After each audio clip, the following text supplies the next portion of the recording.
Why? I didn't know you will come out. I should have known. You small. एक छोटा बच्चा ढूंढो, ठीक है? छोटा बच्चा जिसके दांत ना हो, और फिर बस you just have to take that kid and do something.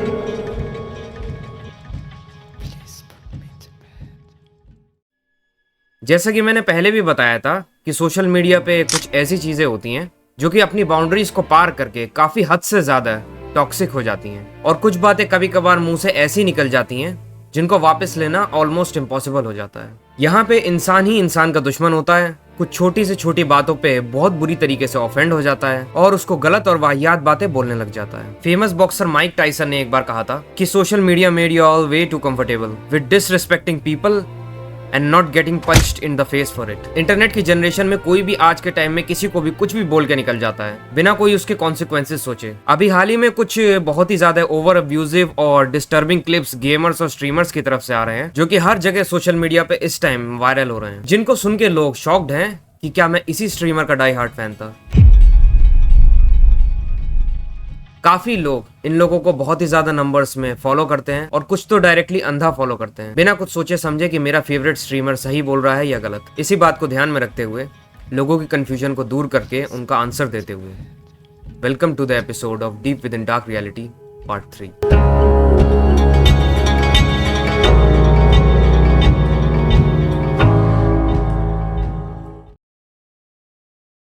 कई बार सोशल मीडिया या कहूँ इंस्टाग्राम पे लोग गालियां बेवजह इसलिए खाते हैं क्योंकि वो सिर्फ अच्छी चीजें सिखा रहे होते हैं, फिर भी लोग उनके लिए बहुत ही ज्यादा एब्यूजिव लैंग्वेज का इस्तेमाल करते हैं just to look cool in front of no one. हाल ही में एक उज्जैन के रहने वाले प्रियांशु यादव नाम के लड़के ने, जो कि सिर्फ क्लास 10th में पढ़ता था, उसने अपनी खुद की जान ले ली अपने हाथों से। क्यों? क्योंकि वो सोशल मीडिया पे सिर्फ मेकअप की वीडियोस बनाया करता था, उसको मेकअप की वीडियोस बनाना पसंद था, लेकिन उसके बावजूद भी लोग उसको बहुत ही ज्यादा हेट देते थे, डेरोगेटरी कमेंट्स करते थे और न जाने क्या क्या गंदा गंदा बोलते थे। उसकी गलती क्या थी?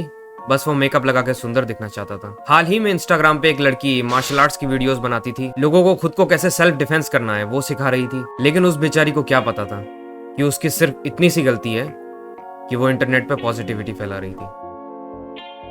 लोगों ने पता नहीं क्यों लेकिन जानबूझ के उसके कमेंट सेक्शन में उसको गंदा गंदा बोलना शुरू कर दिया, उसको नीचा दिखाना शुरू कर दिया, उसकी हाइट का मजाक बनाना शुरू कर दिया, इवन काफी सारे डार्क जोक्स का इस्तेमाल करना शुरू कर दिया जो कि वो बिल्कुल भी डिजर्व नहीं करती थी।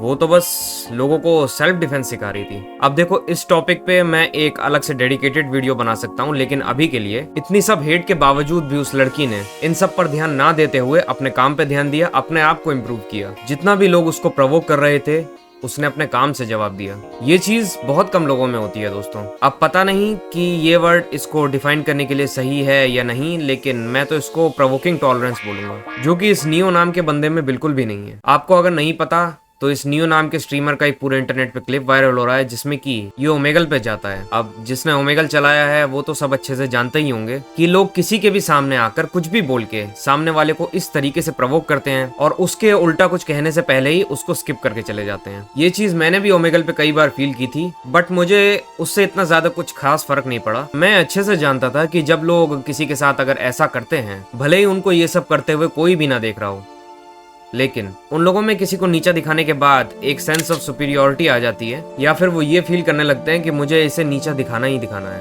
वरना मैं आसपास वालों को क्या मुंह दिखाऊंगा। लिटरली मैं उनके ग्रुप में खड़ा नहीं रह पाऊंगा, क्योंकि वो भी तो यही काम करते हैं।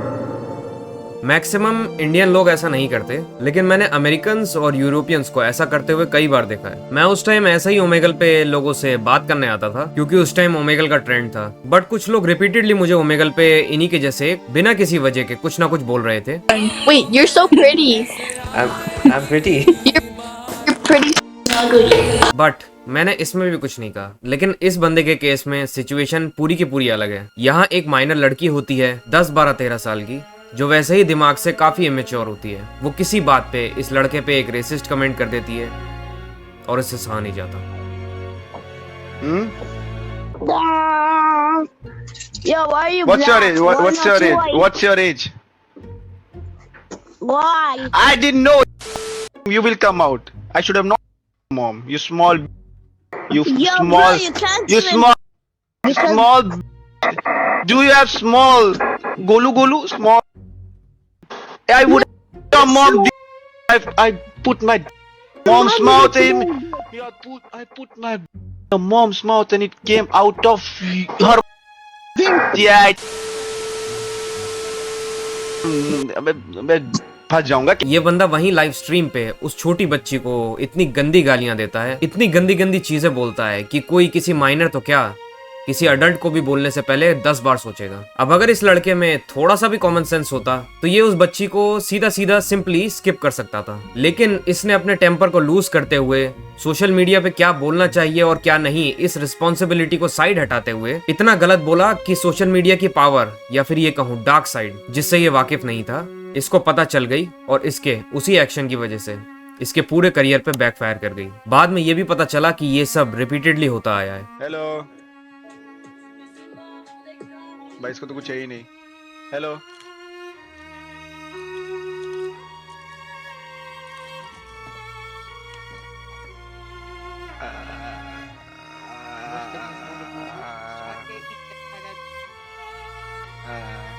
भाई, तो कुछ था ही नहीं, रोड था, सीधा रोड, सीधा रोड था, सीधा रोड, सीधा रोड था, सीधा रोड, कुछ था ही नहीं, कुछ था ही नहीं।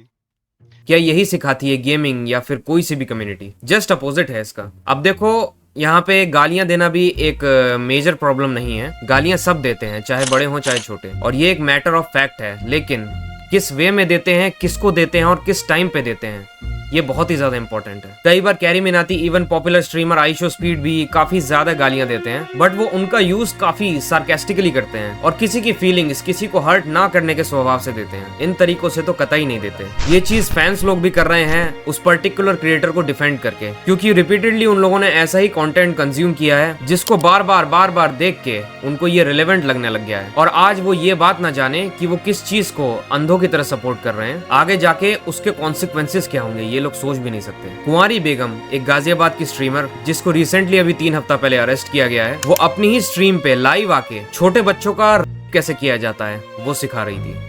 बेगम भाई मारने की trips tricks tutorial video Ben, यार मेरे पास तो पक्का कैसे मारे पक्का बनाती, ऐसे नहीं करती यार देख देख देख देख, मैं बताती कि और कैसे अच्छी मारी जा सकती है, फिर मैं तुम्हें बताती क्यों तुम्हें नहीं है। एक छोटा ढूंढो, ठीक है छोटा जिसके दांत ना हो, पहले देखो कि तुम्हारे आसपास कौन सा न्यूबॉर्न बेबी है। कूल, जो न्यूबॉर्न बेबी है उसको बोलो मम्मी मैं ना खिलाने लेके जा रहा हूँ, उसकी मम्मी से परमिशन लो, मैं खिला दूँ, इसको खिलाने लेके जाता हूँ मैं, और फिर बस you know like you just have to take that and do something. I'm so not so sorry but सामने चैट में कोई बंदा बैठा था जो उसको प्रवोक कर रहा था, और उस बंदे के ख्याल भी इस लड़की से मिल रहे थे। मतलब कुछ डर ही नहीं रह गया है कि ऑनलाइन क्या बोलना है और क्या नहीं। गॉड ऑफ वॉर वैसे तो एक वीडियो गेम है, बट इस गेम में ही आपको कुछ ऐसे लाइफ लेसन्स मिल जाते हैं जिनको आप रियल लाइफ में बहुत एक्सपीरियंस करते हैं, जिसमें कि शुरुआती 3 पार्ट में दिखाया है कि क्रेटोस काफी एरोगेंट होता है उसके पास्ट एक्शंस की वजह से, काफी सारे गलत काम करता है, और आगे चल के वो उन्हीं गॉड्स को मार देता है जिन्होंने उसको जन्म भी दिया था और दुख भी। लेकिन ये गिल्ट उसकी आने वाली लाइफ में उसको जिंदगी भर रहता है, जिसमें क्रेटोस अपने बेटे अट्रेयस को एक यूनिवर्सल लाइफ लेसन देता है, जिसमें वो अपने पास्ट की हुई मिस्टेक्स और आने वाले टाइम की रिस्पॉन्सिबिलिटी के बारे में समझाता है। उसी के एक पार्ट को मैं सोशल मीडिया वाले पॉइंट से जोड़ना चाहूंगा। We are not only social media influencers, we are more than that. The responsibility is far greater. जिनको समझ है वो ऑलरेडी इसकी बाउंड्रीज के अंदर रहकर काम कर रहे हैं, लोगों को फनी बातों के साथ अच्छी चीजें भी सिखा रहे हैं, और जिनको नहीं है वो ओनली अटेंशन इकोनॉमी का इस्तेमाल करके पैसा बना रहे हैं। जिन लोगों को अटेंशन इकोनॉमी के बारे में नहीं पता, मेरी ऊपर एक वीडियो है, आई बटन में आ रही होगी, उसके बारे में जाके देख सकते हो। पहले मैं भी रोस्ट वीडियोस बनाया करता था, थोड़ी बहुत ट्रोलिंग में मैं भी अब्यूजिव वर्ड्स यूज किया करता था, और मैं इस फैक्ट को डिनाई नहीं करूंगा कि कई बार मैं भी अपने पास्ट एक्शंस में बिलो द बेल्ट जा चुका हूँ और बहुत ही बेकार बातें बोल चुका हूँ अपने पुराने वीडियोज में। But now I have changed myself. मैं पहले बहुत ही ज्यादा इमेच्योर था, या कहूँ काफी सारी चीजों को समझना ही नहीं चाहता था, एक्सेप्ट ही नहीं करना चाहता था। लेकिन आज मैं ये एक्सेप्ट करता हूँ कि मैं कई बातों में गलत बोलता था, लेकिन अब नॉट एनी मोर। क्यों? क्योंकि that is the rule of nature. परिस्थितियों से लड़ा नहीं जाता, उनको समय रहते बदला जाता है, और अगर जरूरत पड़ी तो खुद को भी चेंज किया जाता है। देखो, अगर आप गलत हो तो गलत हो, इस बात को आप भी अंदर से जानते हो, लेकिन काफी सारे लोग एक्सेप्ट ही नहीं करते। देखो, उस बात को एक्सेप्ट करने में कोई बुराई नहीं है, अपनी ईगो को साइड रखते हुए। देखो, नॉर्मल ट्रोलिंग चलता है, हंसी मजाक सब करते हैं, सबको अच्छा लगता है, लेकिन कई केसेस में आजकल वो हैरेसमेंट बनता चला जा रहा है। आई नो कि ये जस्ट एक स्टार्ट है और मेरे अकेले के बोलने से कुछ नहीं हो जाएगा, बट हाँ, मैं इतना तो जरूर जानता हूँ कि अगर मैं अपने आप को चेंज कर सकता हूँ तो कोई भी कर सकता है। We have to change ourselves for the betterment of our own future. और आप अगर इतनी गलती होने के बावजूद भी सिर्फ और सिर्फ खाना पूर्ति के लिए सॉरी बोल देते हो, अंदर ही अंदर सेल्फ रियलाइजेशन नहीं करते हो, या फिर ये कहूँ गिल्ट नहीं लेके आते हो, तो फिर मैं सिर्फ एक ही बात कहूंगा, Do not be sorry. Be better. I hope कि तुम्हें इस वीडियो को देख के एक नया पर्सपेक्टिव मिला होगा। अगर नहीं भी मिला तो इट्स ओके, कोई बात नहीं। मेरा काम है जो चीजें सही हैं उन्हें बताना। और first of all thank you so much last 2 videos पे इतने सपोर्ट के लिए। I can't thank you enough कि you like my perspective of seeing things. अब इसी डार्क सीरीज के साथ मैं एक और सीरीज भी स्टार्ट करने की सोच रहा हूँ, जिसको मैंने नाम दिया है मिस्ट्रीज ऑफ टेरर, जिसमें मैं मर्डर और मिस्ट्री के केसेस के बारे में डीप लेवल पे जाके बात करूंगा। साथ ही साथ अपना पर्सपेक्टिव भी दूंगा, just like I did in this video. If you are interested in this, please comment section में बता के जरूर जाना। और डिटेल में अगर कोई स्टोरी बताना चाहते हो आर्टिकल्स के साथ, तो मुझे मेरे इंस्टाग्राम हैंडल पे फॉलो करके भेज सकते हो। And if you are new to the channel और अगर मेरा फेस पहली बार देख रहे हो, तो प्लीज सब्सक्राइब करके जरूर जाना, ताकि ऐसे ही वीडियोस आपको फ्यूचर में भी देखने को मिल सके। आपका अपना एब्सोल्यूट, पीस आउट।